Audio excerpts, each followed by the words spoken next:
It's Rolling Thunder!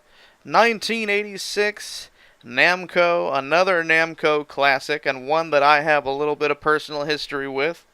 This game used to be in the local pizza joint, the Pizza Hut, where I lived, where I was growing up as a kid. And it was a game that intrigued me, even though, again, I didn't get to play it very often. But something about the graphics and the mysterious, sinister bad guy and all of the mysterious hooded ninja characters and everything was very unique, and I hadn't seen too much of it, too much like it.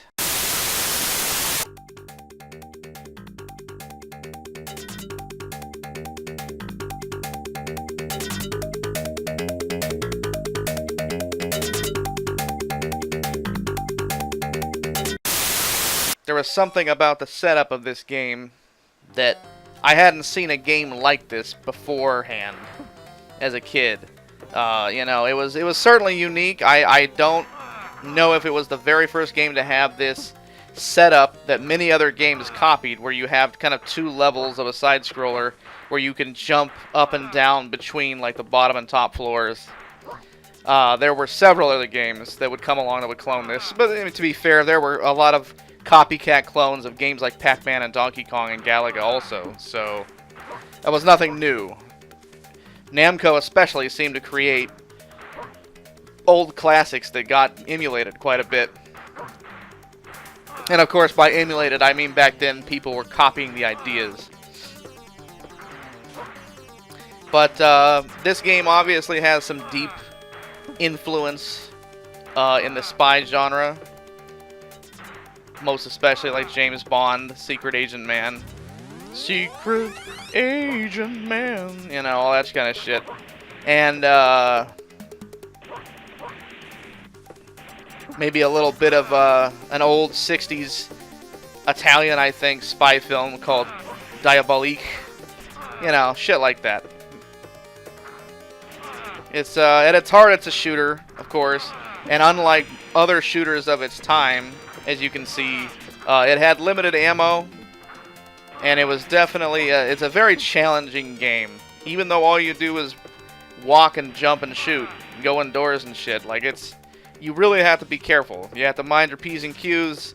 This game is not a game that you can just. It's not a run and gun game, such as Contra or Metal Slug. This is more of a methodical, if you will, even though it sounds funny, like a thinking man's shooter.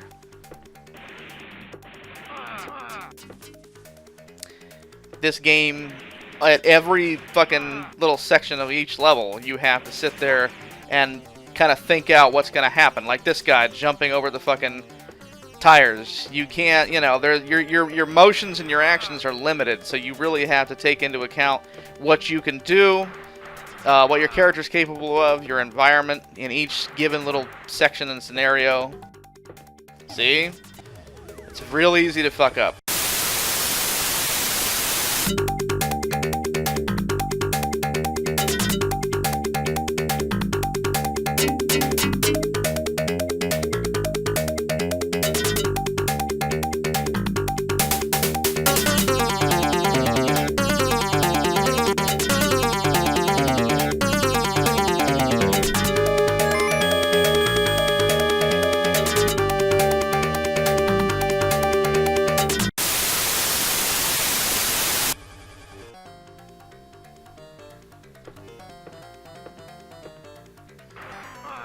But,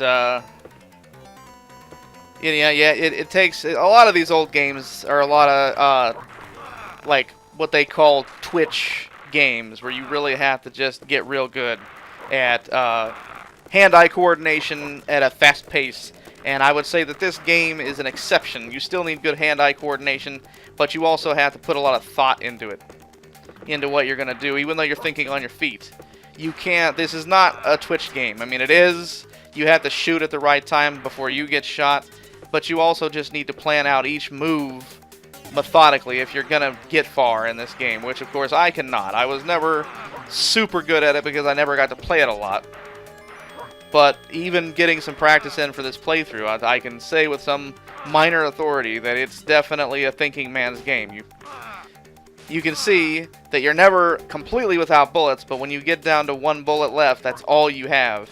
And all you do is shoot out this very slow bullet, and you have to wait for each bullet to go off screen or hit something before you can fire another. So it definitely brings even more fucking challenge to an already hard game. But I mean, to be fair, at least they don't leave you without any ammo and you're fucked. You know? So I guess that was fair in a way.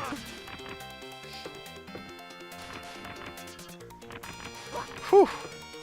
I always wondered about this game as a kid. The green bad guy always intrigued me.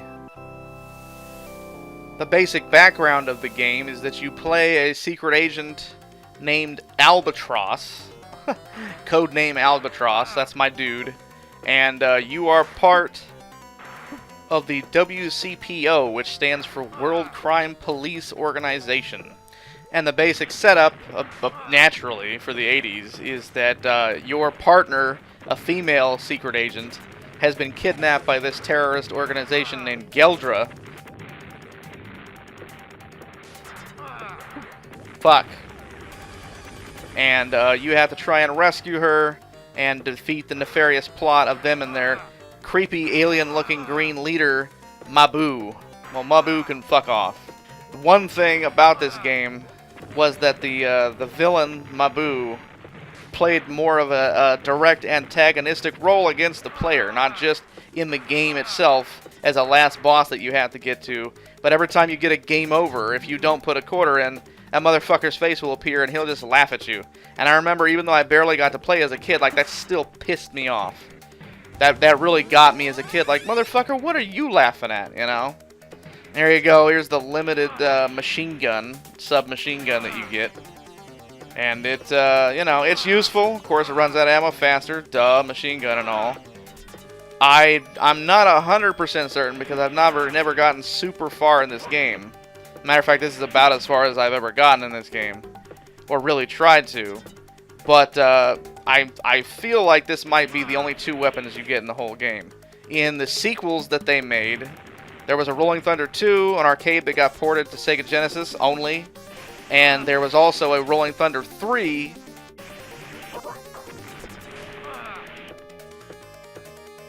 Fuck.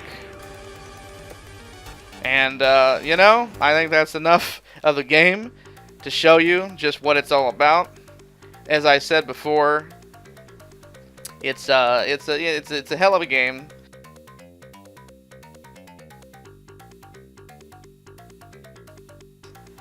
F-U-C-K, or just F-U-K. And there's that bastard. There's that fucking bastard laughing at you. There's Mabu. He's a real asshole. But that was Rolling Thunder. And it was definitely, I don't know how much of a huge influence it had on the overall gaming scene compared to older classics like Donkey Kong, Space Invaders, Pong, Pac-Man, Galaga, you know, even something like Joust. But the original is definitely a classic. Big enough to spawn, as I mentioned before, a couple of sequels.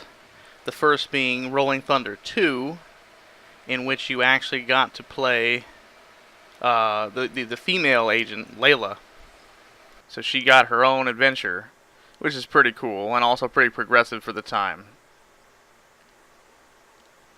Rolling Thunder 3, which was a Sega Genesis exclusive, took the action back into Agent Albatross's hands. And as far as I know, it really evolved the series as far as more diverse types of enemies and weapons and environments. Which is what you expect out of a good sequel. There was a pretty faithful NES Nintendo Entertainment System port, as well as ports to several different home computers. I think Rolling Thunder was a fairly big hit. And it was popular, I think, for the reasons I've stated before, that it was different. It was a different kind of game. It was more methodical. It was not so much twitch.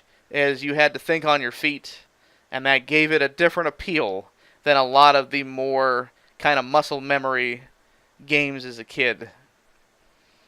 It wasn't. I mean, I suppose there's some pattern recognition going on, but it's more of a take your time, not hurry up type of game. So there you go. There's Rolling Thunder from Namco, arcade classic. Even though it's hard as fuck. See you next time.